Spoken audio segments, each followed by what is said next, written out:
Welcome to the Farming on Purpose podcast, a podcast for farmers and ranchers ready to shift for a stronger future. Today's challenges in agriculture are new, but the grit and determination required to be successful are not. On the Farming on Purpose podcast, you'll hear how producers of all sizes and practices are moving mountains for things they believe in, all in the name of an industry that keeps growing and innovating for a stronger food system and stronger farm families. I'm your host, Lexi Wright, and I'm excited to discuss where producers are finding success, challenging the status quo, striving for better, and keeping our heritage alive, all while producing the food we depend on.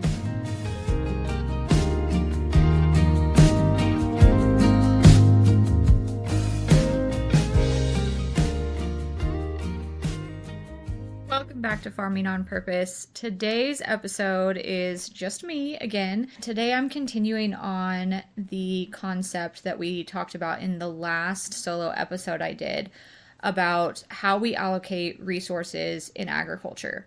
And I really enjoyed kind of diving into the history of what has shaped the stages of ag in the US. And I wanted to revisit that and kind of give it another framework to see what has been steering decisions that we make, not just about resources, but really about directionally in agriculture, where we're headed from a business standpoint. This episode, it's taken me quite a bit to put together just because I do have a lot of personal opinions in here, and I am closely tied to this industry. I think, as most of us are, we don't do just one thing. We don't just do production. We dabble in other things. My tendency is usually to not upset the apple cart. But I think that it is important that we are able to discuss ideas and these things that are shaping the ag industry without stepping on toes, without getting people upset, and still discuss the ideas. If we can't discuss the ideas, we're never going to see progress in our industry. So with that being said, please take what I say today with a grain of salt and know that I'm just wanting to discuss some ideas about what could be better or what could look different in our industry. So to go back to kind of the first piece of this and look at when the government got involved in agriculture, we kind of have to go back to the 30s. Honestly, farming was one of the first industries that the federal government began regulating in our country. In 1933, prices collapsed and a lot of farms were going under. Debt was absolutely crushing farm families, and we needed something to stabilize that. We needed to do something to stop that from happening, or we were going to have a serious situation on our hands in America where we were going to be at risk from not only not being able to feed our people, but also not having any commodities to do anything with, to trade, to have assets as a country. So we have this safety net that was built to cushion risk. What has happened over time is it didn't just cushion risk, it started to steer our decisions. It changed what we grow, it changed what feels safe to grow, and it changes what our entire infrastructure in American agriculture supports, and made stepping outside of that infrastructure very risky.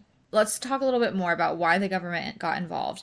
So let's look at the time period that we're talking about here. We're looking at the 1930s. This was directly after World War I. U.S. agriculture had expanded massively during World War I to keep up with demand, and Europe had reduced their production due to the war, so they had an even higher demand there, and farmers were borrowing really heavily to buy land, expand, mechanize.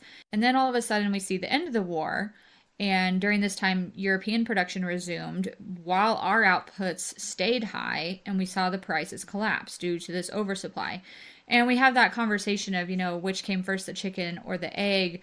Were farmers expanding due to low prices to try to meet that minimum need of profit? They were trying to make up for the cost of inputs with that production, or were they causing this overproduction or this dropping of prices because of their overproduction? Which one came first? And it's really impossible to tell because they influence each other so heavily. So leading up to this period between 1929 and 1933, where we saw a 50 to 60%, depending on the index that you use, farm product price drop. Right before that, we saw land values fall and farm debt loads rise really highly during the 1920s with the Depression. Then we hit the Dust Bowl and we see environmental catastrophe, crop failures, erosion, and just a total collapse of farm prices. At this point, we know we have to do something. We can't risk not being able to feed ourselves. We can't risk not having any commodities to have as an asset for our country. And so we have the AAA, or the Agriculture Adjustment Act, in 1933. This act paid farmers to reduce acreage, which reduced their supply and increased prices. It also was funded by processor taxes and established a price management framework. So this was built for an emergency situation. Before this, if we look back a little bit, this act is one of the big things that stands out. But before this, there was actually an attempt to create some more stability through the McNary-Hagen bills, which were in the 1920s. And they proposed a government purchase and then export of surpluses. This passed Congress, but it was vetoed twice by President Coolidge. He believed that the markets would self-correct and it would be fine, but they didn't correct fast enough. So there was this period of time where we were trying to find a solution, and some people believed we needed a solution. Others believed, you get through the bad years, you hold your breath until it passes. Well, that wasn't happening. We were quickly approaching a state of emergency. So then we have this idea that we have created stabilization from the emergency because of the AAA, but that never went away. We continued to live in this state of emergency, I say in air quotes, by these rules. And what I want to talk about here is how the permanent emergency principle works. So we make rules in our society for the worst case scenario. We see this happen almost everywhere. We saw it after 9/11 with airport security, where, things really beefed up. And I'm not saying this is good or bad. I'm just saying this is what happens. We see financial crisis bailouts become the norm. We see pandemic emergency programs that linger on, and some of those health precautionary practices that some people continue to use. And I think another place that we see this a lot of times is in our schools. We make rules based on the outlier or based on the rare circumstance that happens, because we don't ever want to see that circumstance happen again.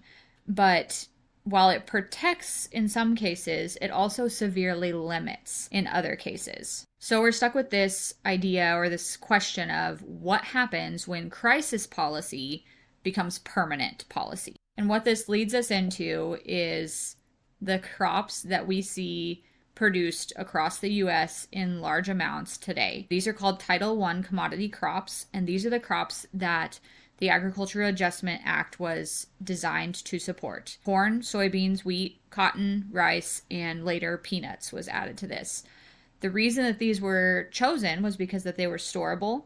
We could measure them, they were standardized, we could export them, and they were compatible with price reference systems at the time. We do not manage other crops this way. We do not manage lettuce or strawberries or apples in this same manner. So what the AAA did was it established federal authority to influence ag production of these crops. It tied payments to these commodity crops, and it introduced a supply control as kind of a permanent policy tool. So we see price floors and reference pricing come into play. It also linked farm income to federal benchmarks instead of just, like market clearing prices, which is what we had based them on before. I should say tobacco and dairy were also originally in these basic commodities, though those looked a little bit different.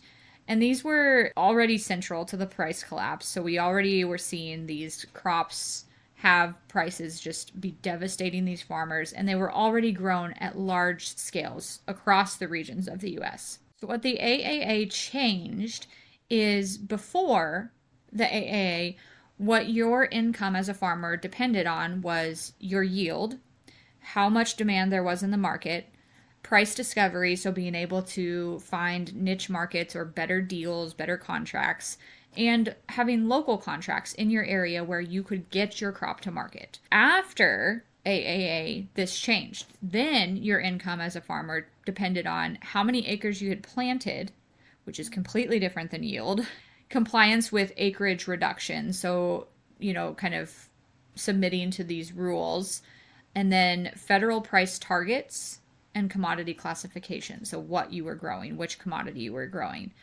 So the government was stabilizing prices, but it also, at the same time, created a class of crops that were directly tied to federal policy. And from that, we have seen associations and lobbying be born for these Title I commodity crops. That's where a lot of the organizations in ag have been shaped around, because that is where the federal policy was at. Now, an important caveat to this rule is that in 1936, the Supreme Court actually ruled it as unconstitutional. But instead of ending the federal government's involvement, the Congress actually rebuilt the structure through the Soil Conservation and Domestic Allotment Act of 1936, and then later turned this into permanent farm legislation of the 1949 Agricultural Act. So it did transform from its original setup in 1933, but the principles were not abandoned. The principles kind of stayed the same.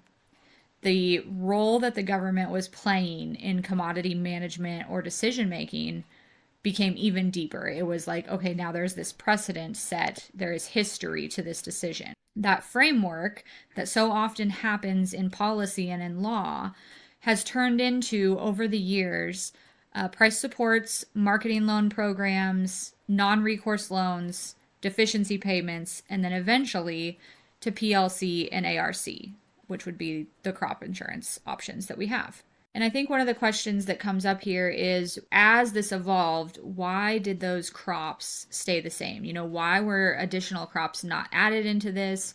Why did we only continue to focus on those Title I crops? And the reason is that they had historical yield records, they had acreage history, and they had price benchmarks. So this made them dependable. This meant we had data behind them. This meant that there was kind of this acceptance of how these crops were produced or could be produced. So with that data came these decisions.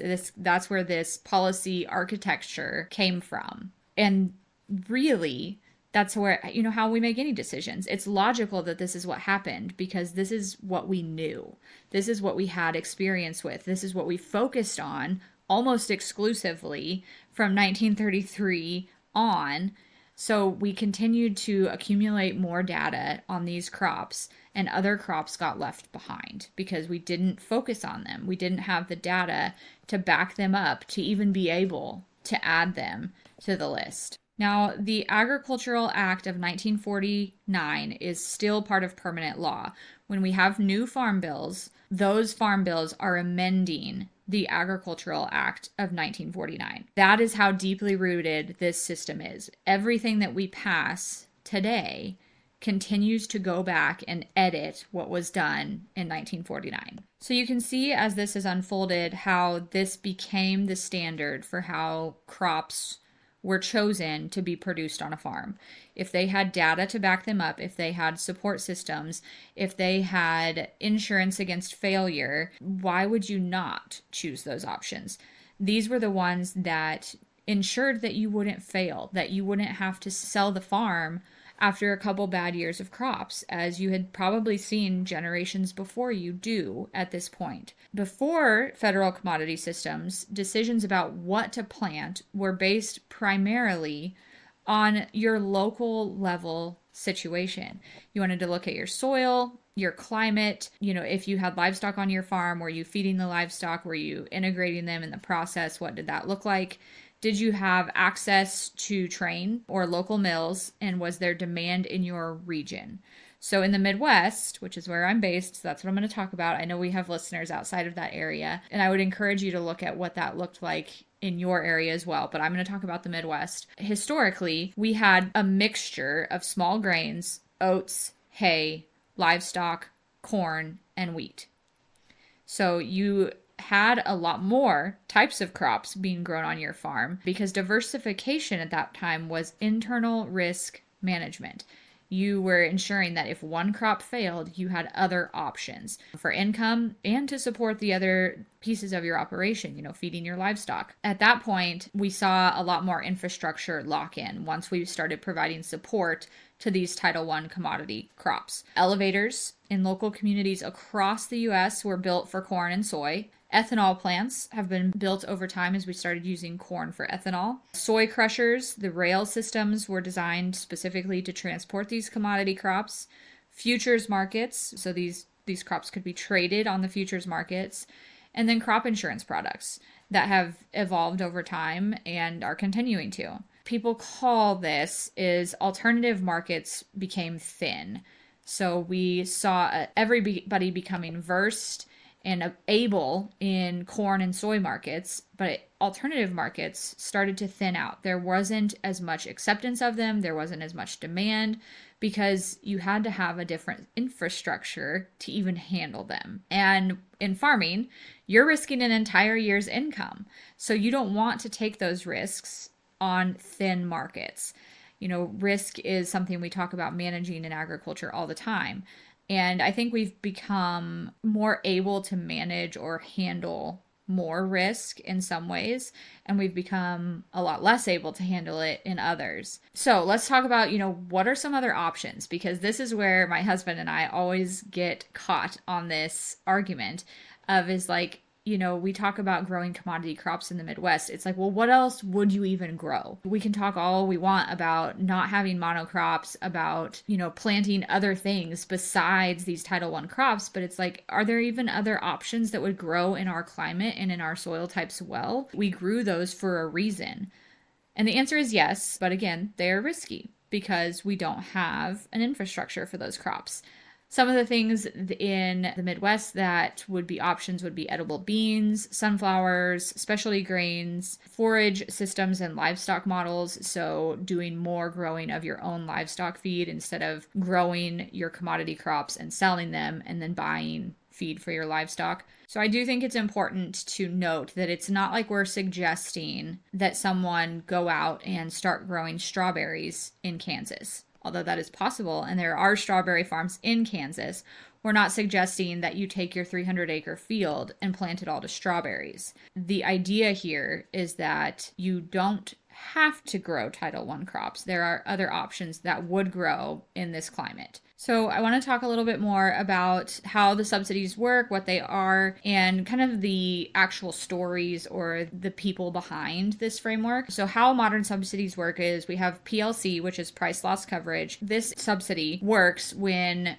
the price of the crop is below the reference price for that crop. We also have ARC, which is agricultural risk coverage, which pays when revenue is below the benchmark revenue. And then we have crop insurance, which is where the federal government pays about 60% of the premiums for those. Now, I am definitely not an expert on crop insurance or these risk coverage programs. I attended the Women Grow the Farm conference last week as I'm recording this.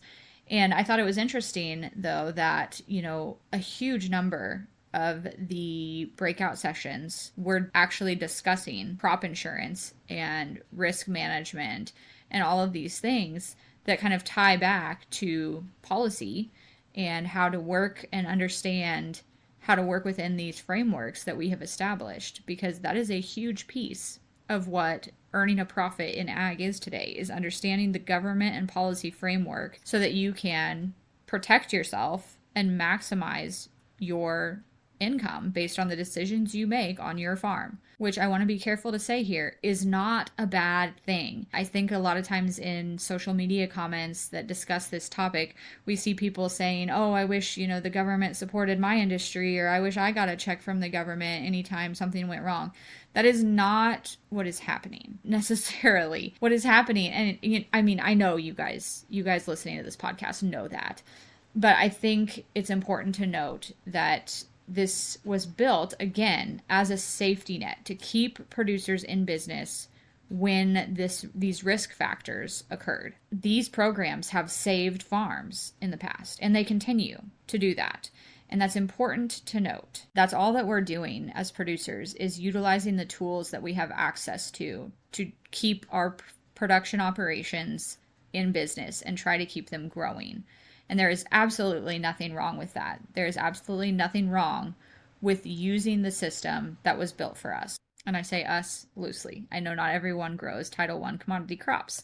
And that is where this gets tricky. The other thing that I think is important to note here is that what having these programs has allowed us to do is to be part of a global market on a larger scale. Corn exports average around 15% of the U.S., and ethanol uses about 40% of U.S. corn. So these things are giving us export reliability, geopolitical leverage, which, I mean, like, what even is that word? But it's true. I mean, it gives us the ability to have a different energy source, which changes the conversations that we're having with other countries. And it's also given us very predictable trade relationships until recent years when things have changed. So this policy reinforces predictability. It's eliminating some of the risk. And I think that is so important to recognize, because risk is such a big part of agriculture, that managing that risk and reducing some of that risk protects us. The problem is that we have used them as a crutch. A crutch helps you walk when you're injured, but if you never put weight back on that leg again, you don't rebuild strength. You handicap yourself. You lose the ability to really use your body, or in this case, the system, to its full potential. Subsidies reduce downside risk.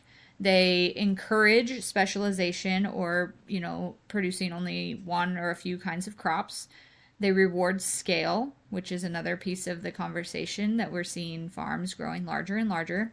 And they reinforce the infrastructure, because we are building infrastructure across the rural landscape to support these specific commodity crops. The producer reality and the cultural impact of this is that we are seeing some pretty consistent dynamics evolve or emerge. Scale seems to be the only lever that we have as an option to change our situation, to grow, to expand. Large acre operators always win on volume, and others rely on off-farm income. That's basically the only option in agriculture today. I would say there is a third option, which is basically to take on all the risk and do it all on your own and find a niche market and succeed in that niche market, which is a small percentage of today's agricultural operators. Cultural consequences of this is that we have fewer full-time farmers, because we're seeing large acre operators, so more of the acreage in the hands of one producer. Consolidation, we're seeing a weaker rural economic situation because we have fewer jobs in rural communities, because we are seeing fewer full-time farmers. It's more difficult for successions to occur with operations at this scale. And we are seeing these hollowed out communities where people are leaving because they don't feel like there is an opportunity for them in that area, particularly in agriculture. There's been a lot of work done in rural areas to change this trajectory. When farming becomes something that you can only do at a massive scale or in your free time after work, that is what is changing the identity of people in rural communities who are involved in agriculture.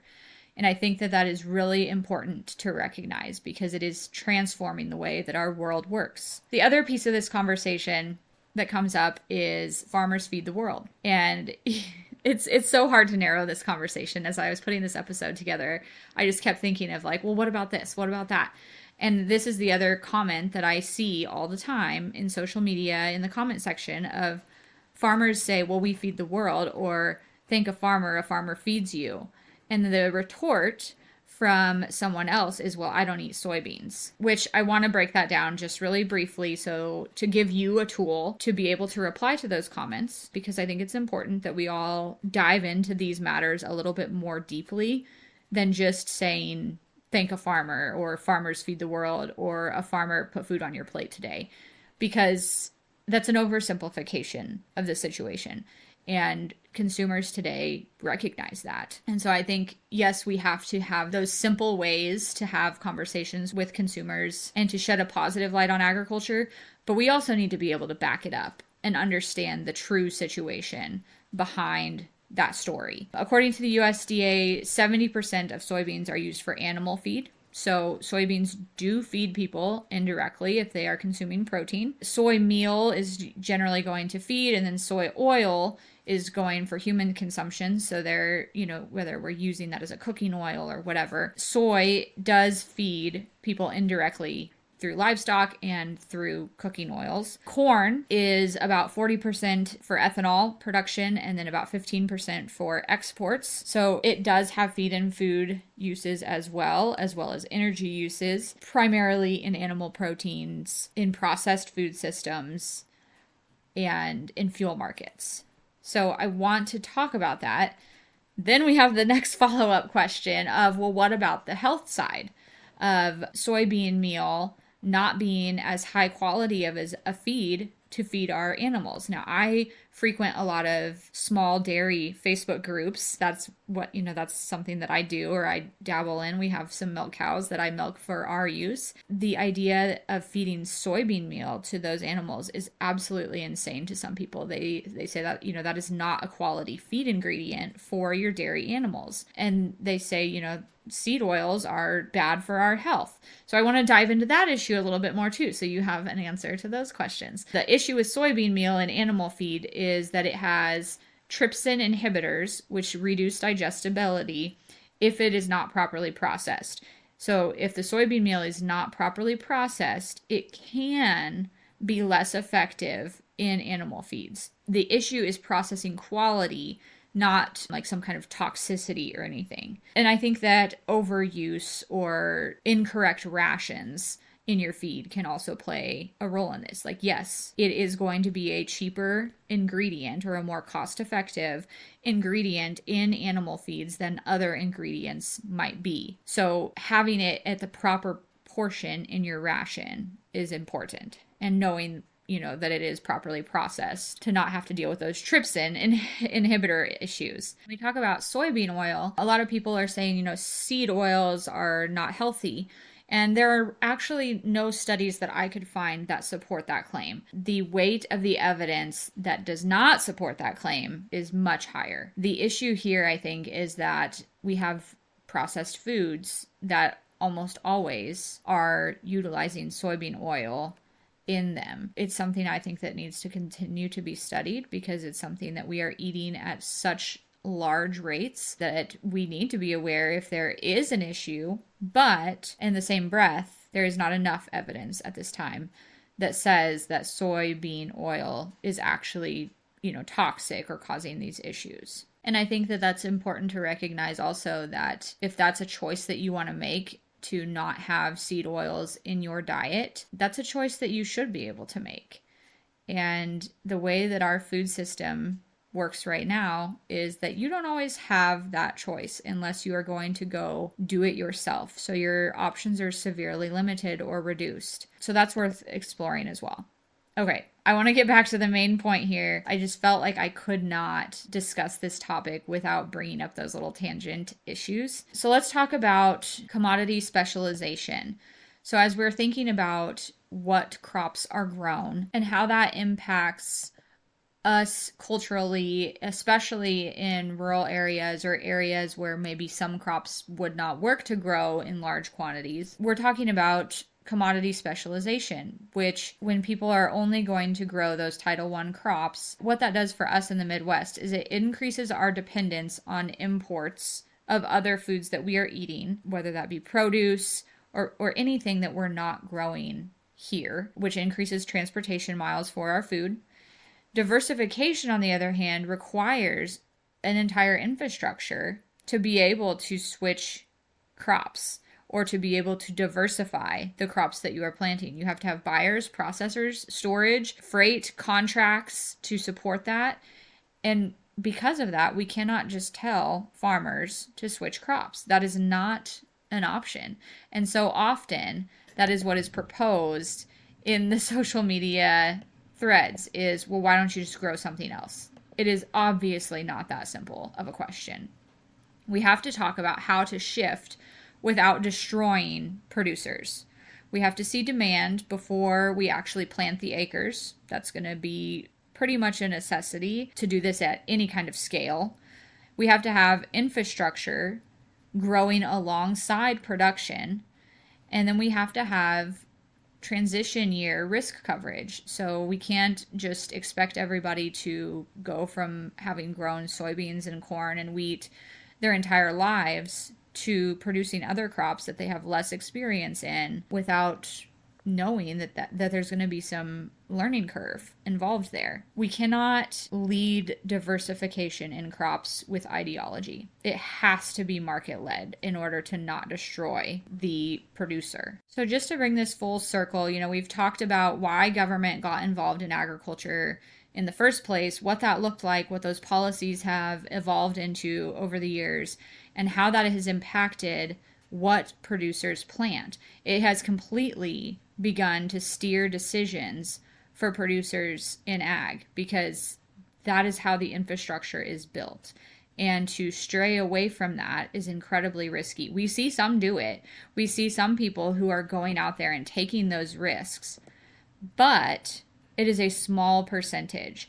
And there are not very many producers. I cannot think of a single one that I have ever heard say that they prefer this business model, that they would prefer to have subsidies over a fair market price, that they would prefer to be forced into this infrastructure of having a limited number of crops that they can even grow, meaning that there is really no room for innovation. There is no room for potential because all that anyone is focused on is minimizing their risk. There is not enough profit in the industry with this model for someone to shift away or to diversify their crops away from Title I crops at any kind of scale. Now, it can be done. I'm not going to say it can't be. But if we want to see system-wide change or a diversification away from Title I crops on a larger scale where you're seeing multiple producers in an area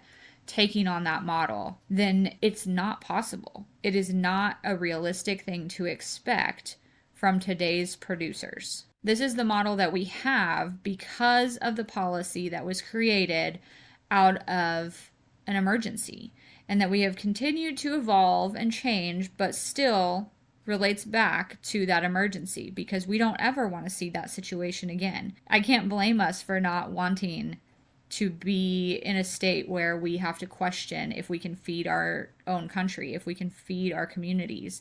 We don't want to be in a state where we do not have predictable trade with other countries, and predictability, it brings safety. At the same time, I think producers would prefer to have a little bit more self-governance or a little bit more sovereignty in being able to decide the direction of their businesses if they had options to do so that didn't mean they had to take on all of the risk. The question is, does it even matter if we shift? Does it even matter? Is it possible? Yes. Can it be done incredibly slowly? Yes. Farmers could take a few acres a year and try other crops. They could try to find and grow markets for those crops. What that's asking is for a producer to take on more risk, which I think is going to be required if we're going to see this happen. But that requires a lot of support from the organizations that support agriculture to help make that happen. But I think that the piece behind this is, does it matter if we shift? Does it change the direction of our industry if we do shift? And the answer to that is, it depends on what our goal is. If we want global calorie scale and trade reliability, then no, we should not shift away from commodity crops like Title I crops, because they are always going to be incredibly efficient because of the background that is in them at this point, the investment that has been put into them, and because of the trade reliability. These are crops that we have an understanding of value in on a global market on most days. There are changes to that. If our goal is rural resilience and producer flexibility, then diversity is going to help that. So I think we have to find the balance. I think we have to find the middle ground of balancing these two things.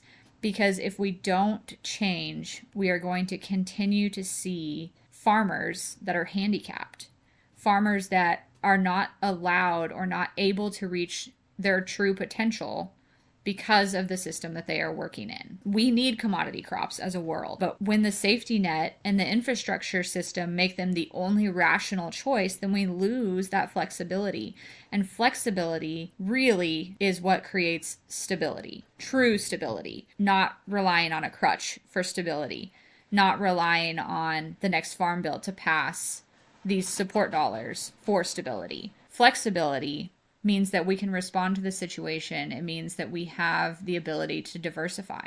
And what I think stability could look like is it could reward resilience. It could reward people who invest in soil health and crop rotation and integrated systems. I think it could look like building bargaining power through market competition. We don't have that really very much at all in commodity crops. It could protect farms without completely steering their crop choice, which is only going to lead to innovation in our industry, which I think we would all benefit from a health perspective, from an entrepreneurship perspective in agriculture, and from the ability of just producers to pave their own path. And it's also going to sustain more mid-scale full-time producers. And I think right there, that is one of the biggest assets that we could see return in agriculture. When we have more voices at the table, then we have a stronger voice and we have more ability to impact policy, to impact decisions that are affecting us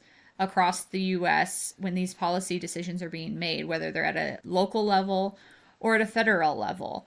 When we have our voices reduced to only large-scale operators or part-time operators, our voices are not as strong as they could be in number and in diversity. I think sometimes about like when you read the reviews of a product online, a product that has 20 reviews that is all from people in the same town and those people all look similarly. Those reviews don't carry as much weight as a product that has thousands of reviews from people all over the US in all different kinds of situations and in all different kinds of communities. So our voices could be much more powerful if we had more mid-scale, full-time producers in agriculture. So this episode has been a little bit of a trip. I think that when we look at the system that is in agriculture, there's a lot of opportunity for growth. There's a lot of opportunity for change, but it's going to take us being able to have these conversations to create that change. And these conversations are scary to have. To me, they are, because I don't want to upset my friends that work in, crop insurance programs.